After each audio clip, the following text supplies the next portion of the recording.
말씀의 은혜가 우리 영혼을 시원하게 해주시기를 간절히 바랍니다. 오늘 함께 나눌 말씀은 사도행전 19장 1절에서 20절 말씀,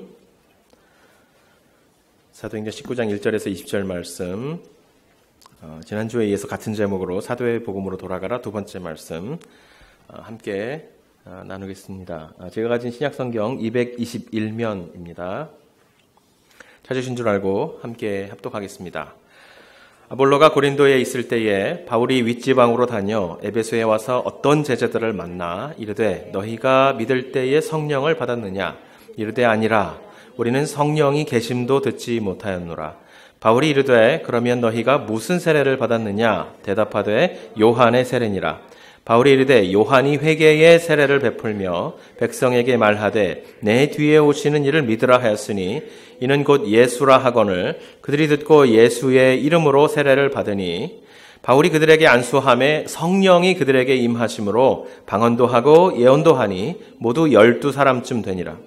바울이 회당에 들어가 석 달 동안 담대히 하나님 나라에 관하여 강론하며 권면하되 어떤 사람들은 마음을 굳어 순종하지 않고 무리 앞에서 이 도를 비방하거늘 바울이 그들을 떠나 제자들을 따로 세우고 두란노 서원에서 날마다 강론하니라. 2해 동안 이같이 하니 아시아에 사는 자는 유대인이나 헬라인이나 다 주의 말씀을 듣더라. 하나님이 바울의 손으로 놀라운 능력을 행하게 하시니 심지어 사람들이 바울의 몸에서 손수건이나 앞치마를 가져다가 병든 사람에게 얹으면 그 병이 떠나고 악귀도 나가더라. 이에 돌아다니며 마술하는 어떤 유대인들이 시험 삼아 악귀 들린 자들에게 주 예수의 이름을 불러 말하되 내가 바울이 전파하는 예수를 의지하여 너희에게 명하노라 하더라. 유대의 한 제사장 스게와의 7 아들도 이 일을 행하더니 악귀가 대답하여 이르되 내가 예수도 알고 바울도 알거니와 너희는 누구냐 하며 악귀 들린 사람이 그들에게 뛰어올라 눌러 이기니 그들이 상하여 벗은 몸으로 그 집에서 도망하는지라.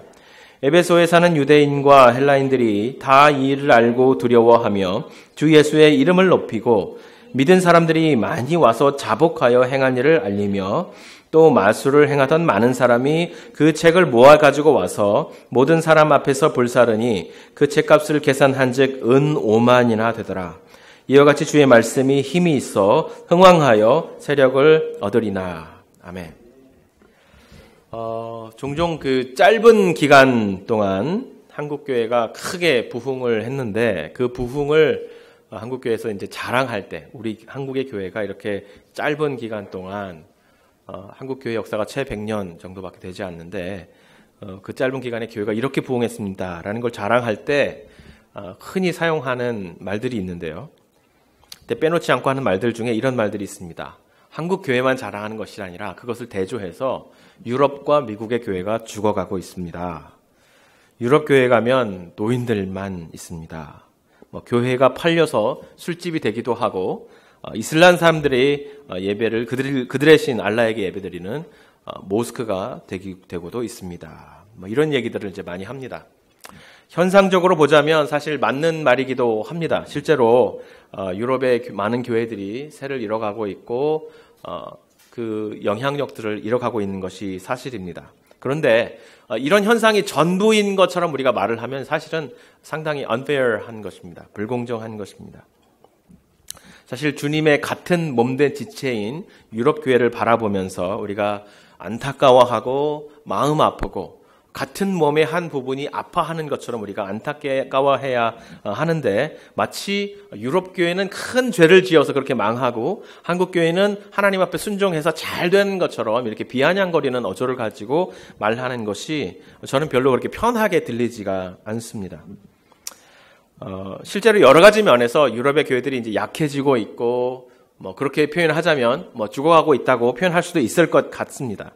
하지만 우리는 여전히 그 유럽의 사회를 바라볼 때 또 미국의 사회를 바라볼 때 그 사회의 그 기조에 깔려 있는 바탕에 깔려 있는 복음이 아니었으면 깨닫지 못할 소중한 가치들, 복음을 통해서만 발견해낸 정말 소중한 그 토대들 위에 이 사회가 세워져 있고 그것이 바로 그 교회가 복음이 이 사회를 변화시켰기 때문에 일어날 수 있는 많은 일들이었다라는 것을 우리가 생각해 볼 수 있습니다.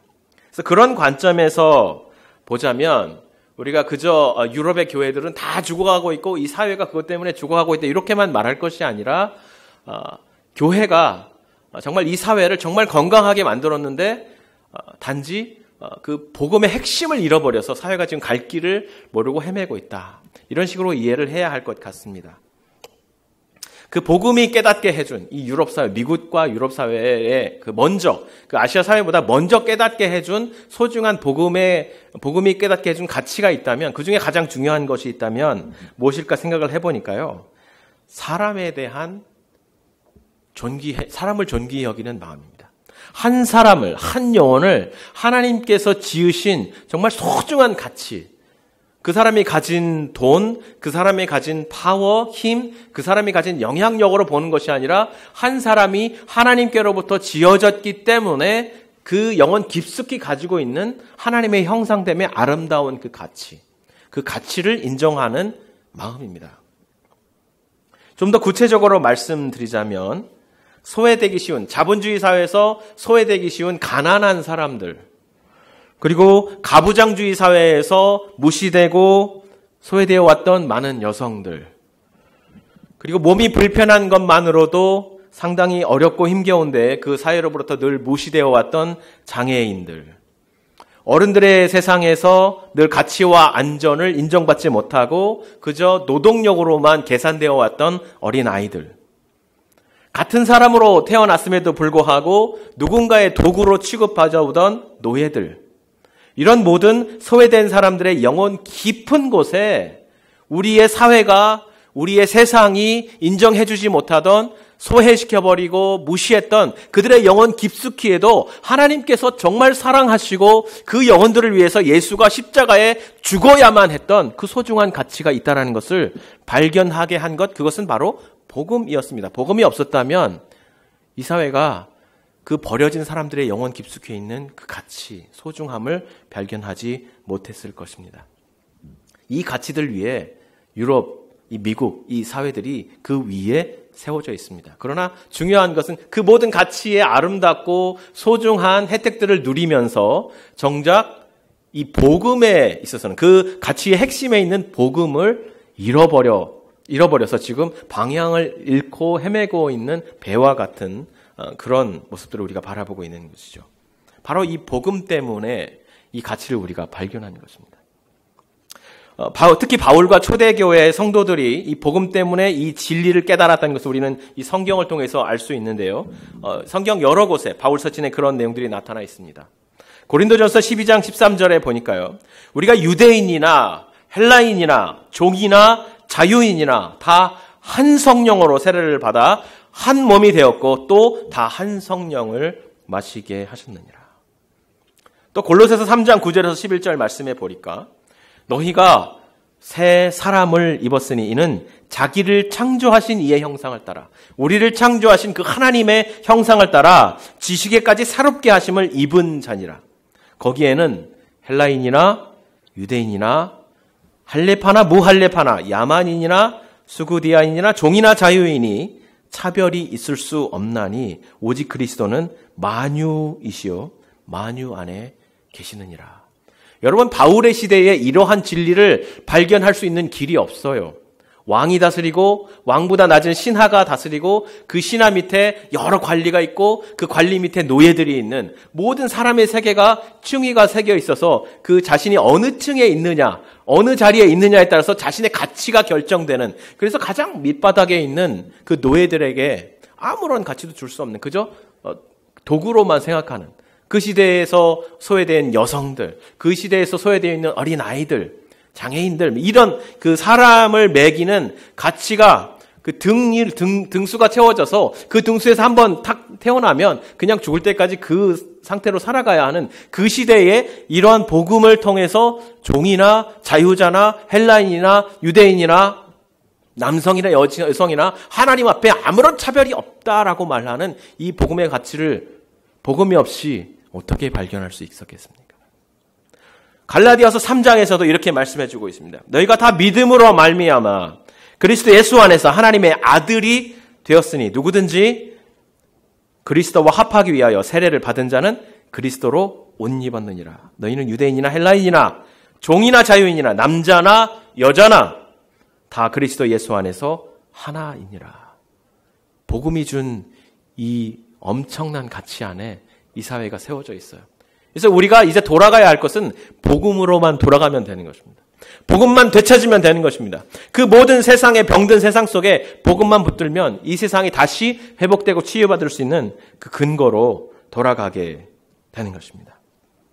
그러나 오히려 저는 한국 교회를 볼 때 정말 복음이 이 한국 사회를 정말 뿌리 깊숙이 이 소중한 가치를 통해서 변화시켰느냐라고 생각해 보면 그렇지 못한 부분이 많이 있는 것 같아요. 그래서 저는 한국 교회가 이렇게 우리를 자랑하면서 우리의 많은 수를 자랑하면서 유럽의 교회들 봐라 병들어가고 있지 않느냐, 죽어가고 있지 않냐 이렇게 말하는 것이 편하지가 않습니다. 이처럼 사회를 정말 변화시키고 그 사회에서 소중하게 여기는 한 사람의 가치를 발견하게 한 것은 바로 복음이었다고 제가 말씀을 드렸습니다. 그런데 이 복음이란 말을 우리가 너무 자주, 너무 흔하게 듣다 보니까 각자 사람마다 이 복음이란 말을 너무 뜬구름 잡는 것처럼 각자 다르게 복음을 이해하는 경우가 많이 있습니다. 그래서 조금 더 구체적으로 파고 들어가 보니까 과연 복음이란 무엇이냐?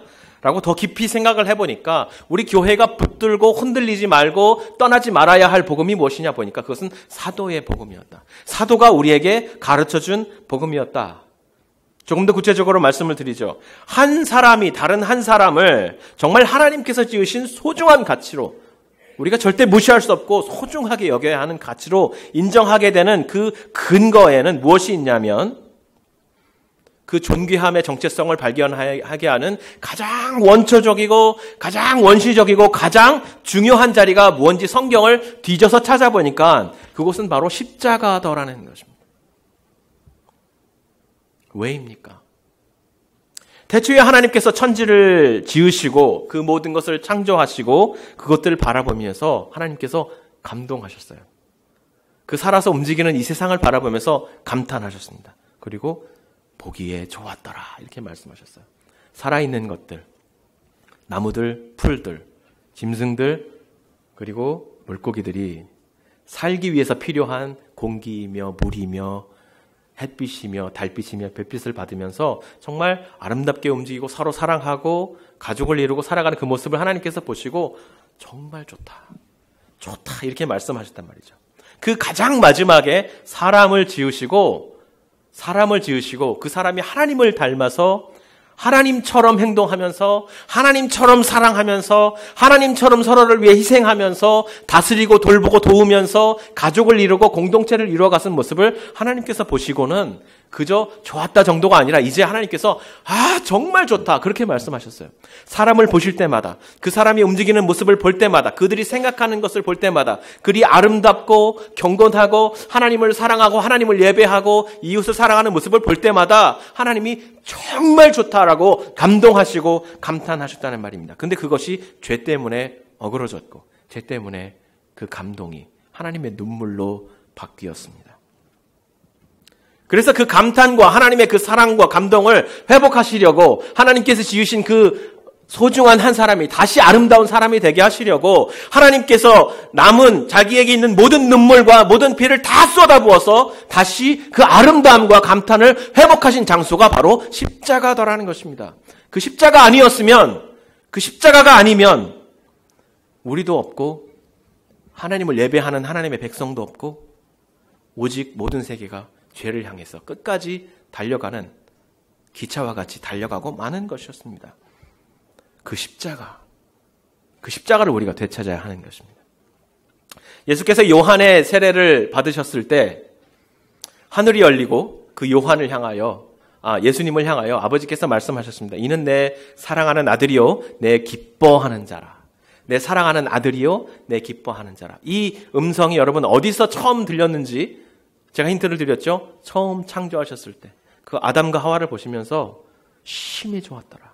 그 말씀하신 하나님의 기쁨이 이 예수 그리스도, 하나님께 순종하는 예수 그리스도께서 모든 인류를 대표하셔서 그 요한의 회개의 세례를 받으시고 그날 요한의 회개의 세례를 받으신 것뿐만 아니라 세례를 통해서 물속에 들어갔다가 나오시는 예수 그리스도의 사역이 십자가에서 죽으시고 부활하실 것이라는 예수님의 사역이 처음부터 끝까지 그 한 데스티니, 십자가를 향해서만 맞춰져 있고 한 번도 그 십자가를 디투어해서 돌아가지 않으셨다라는 그 사실을 처음부터 선언하실 때 하나님께서 하늘을 여시고 그 아들을 향해서 처음 아담과 하와를 향해서 말씀하셨던 심히 좋았더라라고 그 말씀하시는 그 자기 고백을 예수를 향해서 또다시 하시는 것입니다. 드디어 회복될 것이다.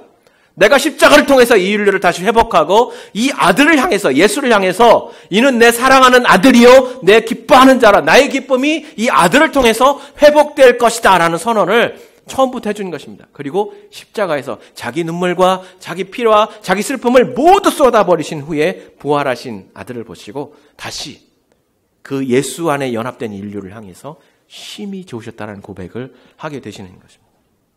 그래서 이 십자가로 우리가 돌아가야 하는 것입니다. 이렇게 십자가에서 배운 사랑, 하나님의 사랑, 하나님의 은혜. 근데 이 교회들이 이제 이 십자가를 버린 거예요. 십자가를 버린 거예요. 사랑하는 사람으로부터, 연인으로부터 받은 소중한 선물을 받았는데 그 선물이 너무 좋다 보니까 그 선물만, 그 보석만 손에 들고 애지중지하다 보니까 그 선물을 준 정말 소중한 사람, 그 연인을 떠나버린 것입니다. 부모님이 사준 정말 좋은 장난감을 가지고 노는 아이가 장난감이 너무 좋다 보니까 오히려 그 장난감을 가지고 놀다가 부모의 말을 거역하는 것입니다. 저희 서연이가 매번 그래요. 장난감을 가지고 막 놀아요. 너무 좋아요. 너무 좋으니까 그걸 가지고 놀다가 거기에 빠져서 자, 서연아 이제 씻고 들어갈 시간이야 그러면 엄마에게 화를 버럭 냅니다. 나는 더 놀고 싶단 말이에요.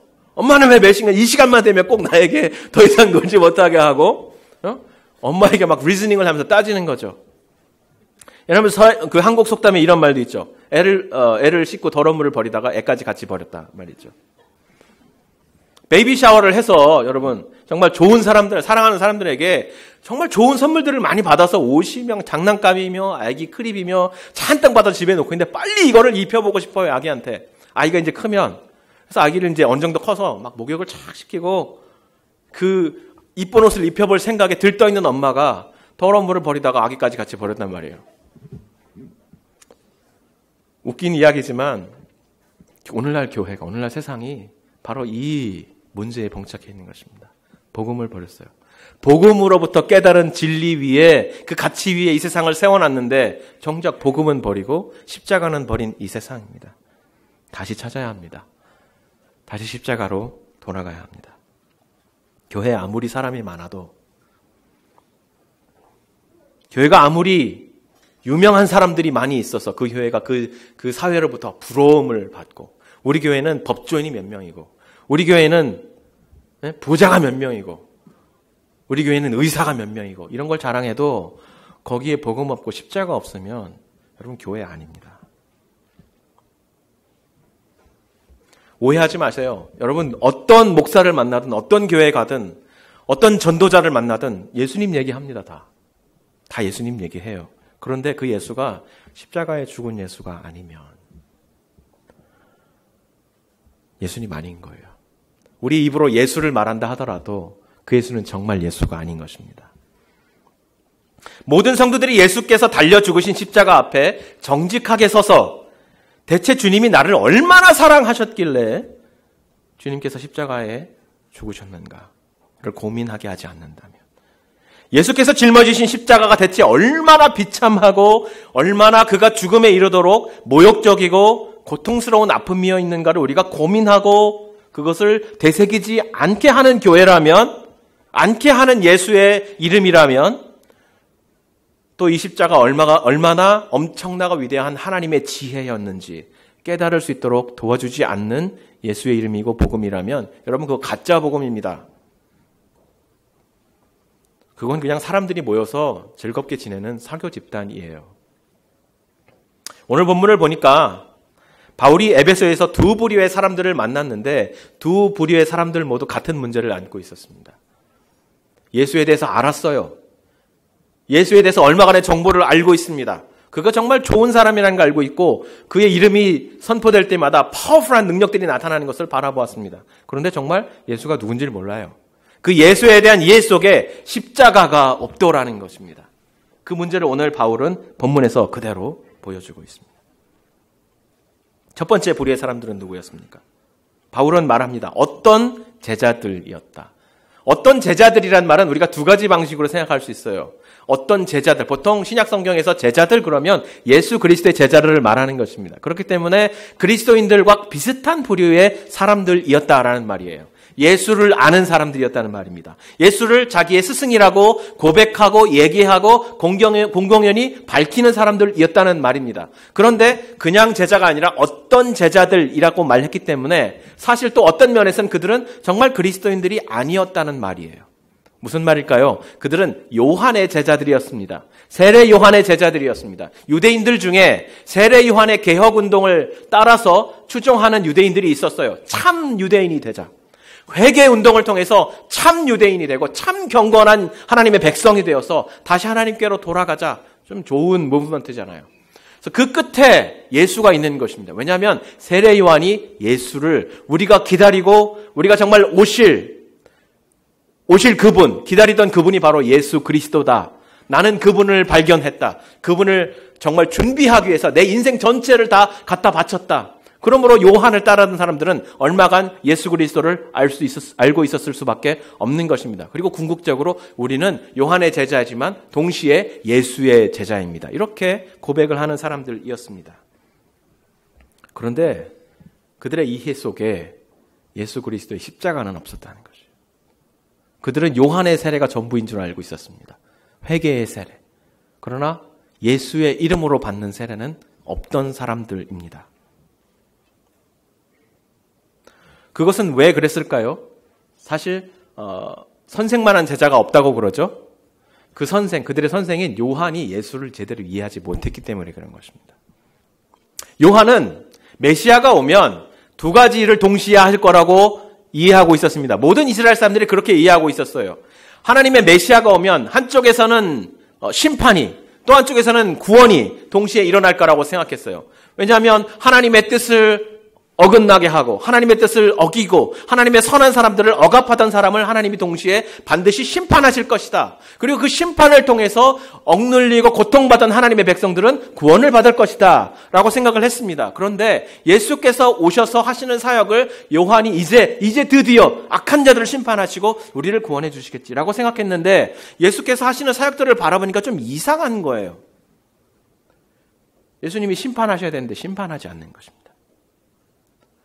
예수께서 우리를 억압하던 저 로마 사람들, 거짓 종교인들, 가난한 자들을 핍박하던 부자들을 다 심판하실 줄 알았는데 그런 사역은 하지 않고 이스라엘이 죄인이라고 부르던 사람들, 창녀들,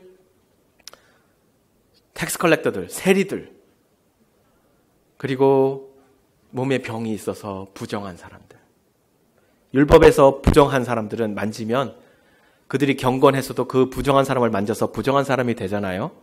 그래서 다들 멀리하고 얼마간 그 공동체에서 떨어졌게 하고 그 정결해지는 시간을 채우고 제사장에게 넌 다시 정결해졌다 인정을 받아야만 돌아올 수 있는 그런 사람들과 예수님이 계속 같이 다니고 그들에게 은혜를 선포하고 구원의 메시지를 선포하는 것입니다. 심판은 없고 구원만 있는 사역을 하시는 거예요. 그래서 요한이 딜레마에 빠졌습니다. 그가 헤롯의 박해로 감옥에 갇혔어요. 그때 심각한 고민을 하면서 제자들을 보냈습니다. 예수께 가서 물어보라. 예수께 가서 물어보라. 우리가 기다렸던 오실 그이가 당신이 맞습니까? 아니면 우리가 다른 사람을 다시 기다려야 합니까? 우리가 오해했던 것입니까? 그때 예수께서 요한에게 제자들을 통해서 이렇게 말하라고 말씀해 주었습니다. 예수께서 대답하여 이르시되 너희가 가서 요한에게 알리되 맹인이 보며 못 걷는 사람이 걸으며 나병 환자가 깨끗함을 받으며 귀 먹은 사람이 들으며 죽은 자가 살아나며 가난한 자에게 복음이 전파된다 하라. 누구든지 나로 말미암아 실족하지 않으냐 하는 자는 복이 있도다. 구약 성경의 선지자들이 했던 말씀, 메시아가 오면 이런 일들이 일어날 것이다 라고 했던 그 말씀을 그대로 들려주면서 요한이여 나도 안다네. 자네가 끝내 십자가를 내가 세상을 구원하는 방식을 이해하지 못할 것이라는 것을 나도 알아. 그러나 내가 사역하는 현장에서 선지자들이 약속했던 일들이 일어나는 것을 보고 증거로 삼고 내가 그대가 기다렸던 바로 그 메시아라는 것을 인정하시게, 잊지 마시게, 평안하시게 그렇게 말씀해 주는 것입니다. 요한은 끝내 예수님의 십자가를 보지 못하고 헤롯의 죽임을 당하였습니다. 그러므로 요한을 따르는 제자들도 예수님을 만나기 전에는 예수님의 십자가를 알 길이 없었던 것입니다. 예수의 십자가를 모르면 어떤 일이 발생하느냐? 예수님을 안다고 생각했지만 거기에 생명이 없고 구원이 없는 것입니다. 거기에 성령의 강림하심이 없는 것입니다. 여러분, 십자가 없으면 성령이 없습니다. 성령이 없으면 구원이 없고 생명이 없는 것입니다. 두 번째 부류들을 또 만납니다. 그렇게 요한의 제자들이 예수를 다시 이해하고 예수 십자가에 대해서 배우고 다시 예수 이름의 세례를 받고 바울의 기도를 받고 나니까 성령이 마치 오순절날 임했던 그 성령이 그들에게도 임했고 그들도 역시 방언을 말하고 예언을 말하고 하나님의 놀라운 구원의 그 무리 속에 들어와서 동참하게 되었습니다. 그러니까 그때부터 놀라운 역사가 바울의 손으로부터 나타나기 시작했습니다. 어떤 사람은 그 바울의 역사를 바라보면서 이렇게 묘사하고 있죠. 바울이 손수건을 흔들고 바울이 자신의 손수건을 이렇게 흔드니까 그 옆에 있던 사람들이 다 병이 났다라는 것입니다. 바울이 입고 있던 에이프런을 앞치마를 꺼내서 바울이 입고 있던 그 겉옷을 꺼내서 병자들의 몸에 덮었더니 다 낫더라는 것입니다. 자, 이렇게 바울이 역사하는 곳에서 일어났던 변화들, 현상들만을 바라보는 한 무리의 사람들이 있었는데 누구였냐? 그들은 바로 유대인들 중에 마술을 행하던 사람들이었다. 그들은 일어나는 현상만 바라보았습니다. 그들이 보통 해가고 있는 그 마술과 동일한 종류의 마술이라고 생각했습니다. 자기들이 행하는 그 마술과 훨씬 더 강력한 마술이라고 생각했습니다. 그래서 그들이 바울이 하던 방식대로 한번 행해보자 라는 생각을 가지고 귀신 들린 사람에게 가서 그렇게 말했던 것입니다. 내가 바울이 전하는 예수의 이름으로 명하노니 더러운 귀신아 나가라. 그런데 아이러니하게도 그들은 알지 못했던 십자가, 그들은 알지 못했던 예수의 구원의 방식을 이 악귀들은, 이 귀신들은 알고 있었다는 것입니다. 뭐라고 말을 했습니까? 내가 예수도 알고 바울도 아는데 예수가 십자가의 죽음으로 자기 백성을 구원하신 것도 알고 그 복음을 전하는 바울의 그 메시지와 바울의 전도함을 통해서 지금 놀라운 구원의 역사들이 나타나고 있는 것도 아는데 너는 도대체 누구간데 십자가도 없는 복음을 들고 와서 나에게 나가라고 명령하느냐 그러고 그 사람 위에 올라타서 그냥 제압해 버렸다는 것입니다. 여러분, 십자가가 없으면 십자가에 죽으신 예수 그리스도에게 접붙여진 신앙이, 연합된 신앙이 아니면 거기에는 이 세상의 악과 이 세상의 더러운 것을 이길 수 있는 면역력도 없습니다. 생명이 없으니 면역력도 없죠. 그러므로 그 십자가를 깨달은 주님의 백성들이 어디로 가야 할지, 우리가 어떤 복음을 깨달아야 할지, 어떤 복음을 붙들고 끝까지 살아가야 할지 오늘 말씀은 우리에게 정확히 말씀해 주고 있는 것입니다. 십자가 앞에서는 그리스도인이 되어야 합니다. 예수께서 죽으신 그 십자가 앞에 우리도 죽어야 합니다. 말씀을 준비하면서 제가 흔히 하는 것처럼 밖에 나가서 걸으면서 묵상을 하는데 그런 생각이 들었습니다. 제가 목사인데 여러분, 저에게 많은 혜택이 주어졌잖아요. 여러분이 평소에 공부하지 못하는 성경도 막 10년 동안 공부하고 신학을 훈련받고 그 오랜 시간 동안 공부를 했는데 걸어가면서 들어가는 생각은 내가 과연 십자가를 제대로 알고 있는가 하는 의문이 마음속에 깊이 의문이 되는 것입니다. 나는 어떻게 이 십자가를 성도들에게 전할 수 있을까? 우리 교회 성도들은 한 사람 한 사람은 이 십자가 앞에 서서 자기를 정말 십자가의 은혜에, 십자가의 그 비밀 앞에 스스로를 노출하고 있는가? 나는 과연 어떻게 이 십자가를 설명을 할까?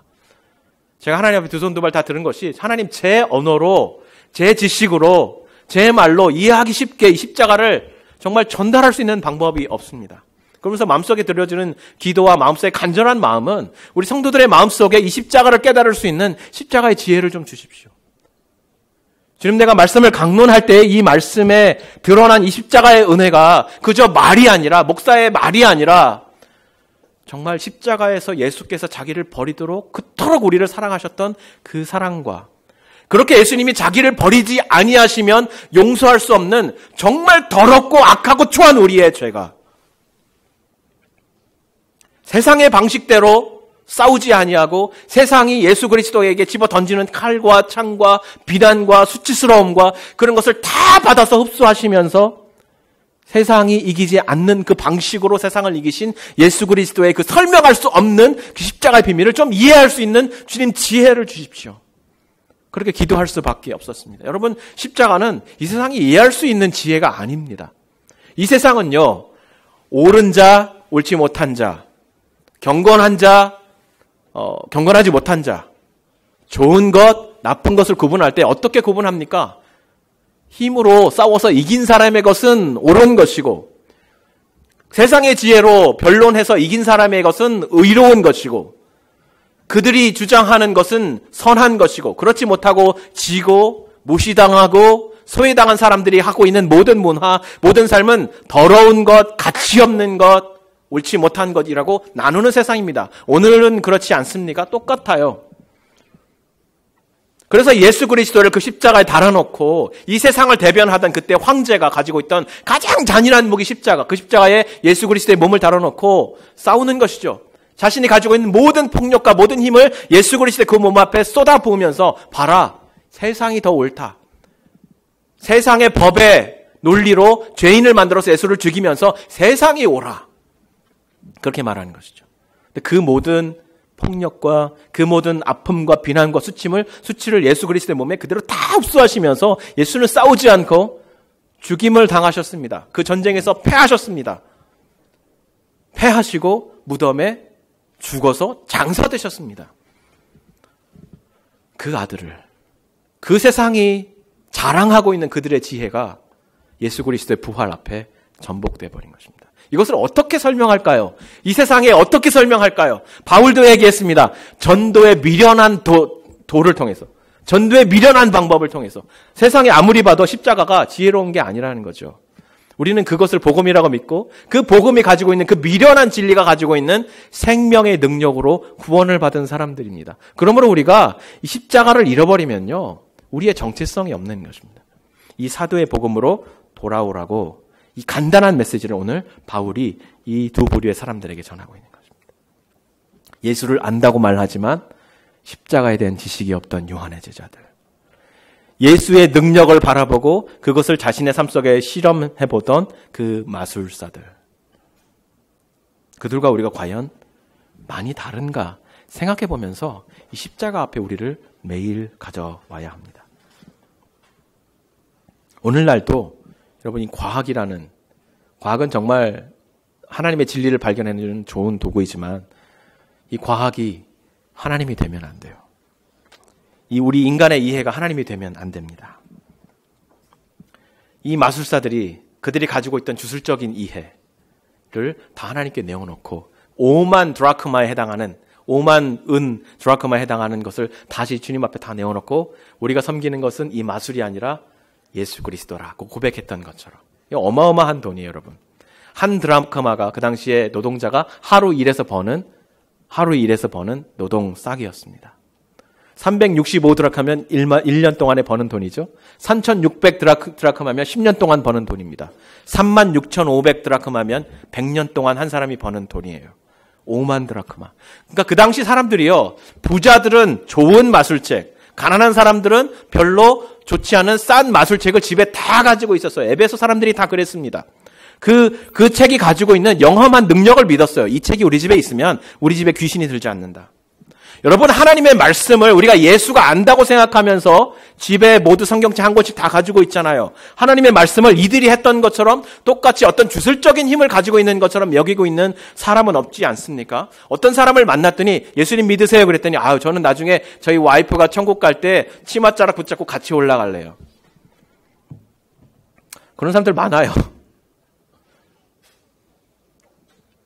제 친구의 어떤 친구는 정말 좋은 친구고 이제 정말 하나님을 알 수 있는 기회가 되었는지 모르겠어요. 가족 중에 아픈 사람이 있어요. 원래 교회 안 다니던 친구인데 어느 날 갑자기 메시지를 해서 저한테 친구 목사님 기도 좀 해주세요 그래요. 한 번도 교회 안 나간 그 친구가 기도 좀 해주세요. 자기 장인어른이 아픔에 처해서 지금 돌아가실까 말까 하는 그 상황에 처하니까 갑자기 인간이 약해지고 갑자기 허무가 찾아온 거죠. 그러니까 친구 중에 동기 중에 목사가 있으니까 제가 또 학부부 때 신학을 하지 않았기 때문에 그 학부 친구들 중에는 목사가 없어요.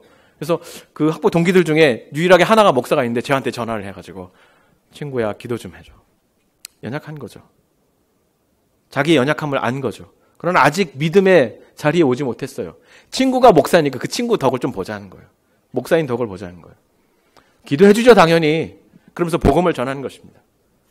이 기회에 교회 나가서 복음을 듣고 예수님 영접하라고. 십자가 앞에 나오지 않으면요. 십자가를 모르면 예수의 이름도 마법책, 마술책과 다를 게 하나도 없습니다. 우리 교회가 여러분 그 십자가 없는 예수의 이름을 붙들고 가는 게 아니라 모일 때마다 그 십자가 앞에 나아가는 성도들이 되고 교회가 되기를 간절히 소원합니다. 십자가를 생각할 때 제가 이 답답한 마음이 드는 게 뭐냐면 저 스스로도 너무 익숙해요. 십자가가. 사람들이 목에도 걸고 다니고 팔에도 차고 다니고 심지어 발목에도 차고 다니고 옷도 어떤 옷을 보면 십자가가 새겨져 있고 어떤 분들은 차에도 붙이고 다니고 그러니까 오늘날 십자가가 정말 그때 그 당시 사람들이 이걸 집에다 놓으면 뭔가 영험한 능력이 있어서 귀신을 쫓아내주는 그 정도로 생각하고 있지 않나? 여러분 요즘은 그렇지 않지만 요즘은 이제 아예 드라큘라 영화들이 십자가의 능력도 그냥 뛰어넘어 버렸는데 옛날 영화들 보면 드라큘라 영화들 귀신 영화 보면 미국의 귀신 영화들 보면 십자가가 항상 나와요. 십자가만 있으면 뭔가 악한 영혼들이 범접을 못한다고 생각을 했던 것 같아요. 그 정도로 십자가를 생각하고 있지 않나? 우리가 십자가 앞에 나왔을 때 너무 십자가가 편하지 않나? 그런 생각을 해요. 여러분 십자가 앞에 서면요. 고통스러워요. 내 죄가 다 드러나니까. 예수님이 자기를 십자가에 내버려서 죽이지 않으면 안 될 정도의 죄란 말이에요. 우리의 죄가. 그렇게 냄새나고 더러운 죄인이라는 것입니다. 그 죄가 십자가 앞에 나오면 다 드러나는 것입니다. 그래서 십자가 앞에 서면 고통스러워야 해요. 근데 너무 편한 거죠. 너무 편해요. 잃을 게 없어요. 십자가 앞에. 여러분 십자가 생각해 보세요. 내가 그 앞에 잃을 게 없다고 생각되면 내가 그 십자가를, 그 복음을 마술책처럼 여기고 있는 것입니다. 십자가로 돌아갑시다. 고통스러워도 우리의 죄를 그 앞에 고백하면서 그 모든 죄를 다 씻어주시려고 하나님이 이 땅에 오셔서 자기를 내어주신 그 크신 사랑으로 돌아갑시다. 그 복음만이 우리가 살 길입니다. 함께 기도하겠습니다.